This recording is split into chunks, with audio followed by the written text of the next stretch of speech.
সাম্প্রতিক সময়ে জাতীয় দলের পারফরমেন্স নিয়ে সমালোচনার মুখে পড়েছেন বাংলাদেশ ক্রিকেট দলের অধিনায়ক নাজমুল হোসেন শান্ত। জিম্বাবুয়ের বিপক্ষে সিলেট টেস্টে লজ্জাজনক হারের পর সাংবাদিকদের এক প্রশ্নে খানিকটাই বিরক্তি হয়ে ওঠেন তিনি।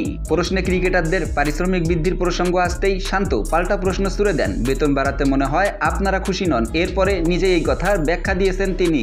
শান্ত বলেন, আমার মনে হয় অনেকদিন পর আমাদের ম্যাচ ফি বেড়েছে, বোর্ড সাহায্য করেছে, এটা অবশ্যই অ্যাপ্রিসিয়েট করার মতো বিষয়।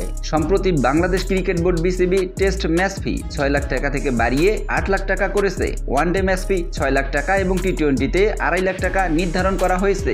বিসিবির দাবি, ক্রিকেটারদের সুযোগ সুবিধা ঘাটতি রাখতে চায় না, সেজন্য তারা এত ম্যাচ ফি দিয়েছে। তবে এই বাড়তি সুবিধার পরেও পারফরমেন্সে এত গাফিলতি কেন? শান্ত তাই মনে করিয়ে দেন, ভালো ক্রিকেট খেলাটা খুবই গুরুত্বপূর্ণ, চেষ্টা থাকাটা, দায়িত্ব নিয়ে খেলাটা খুবই গুরুত্বপূর্ণ এবং জরুরি। গণমাধ্যমকে শান্ত বলেন, সারাদিন কিন্তু আমরা মাঠে সবাই কষ্ট করেছি, মেহনত করেছি। আপনি যদি মাঠে এক্সিকিউশনের দিক দিয়ে বলেন এই জায়গাটাতে আমাদের ঘাটতি আছে, মাঠে ক্রিকেটারদের যার যা দায়িত্ব আছে ওইভাবে ক্রিকেটারদের ওই ভূমিকাটা নিয়ে কাজ করতে হবে, তাহলে আমরা ভালো ফলাফল পাবো।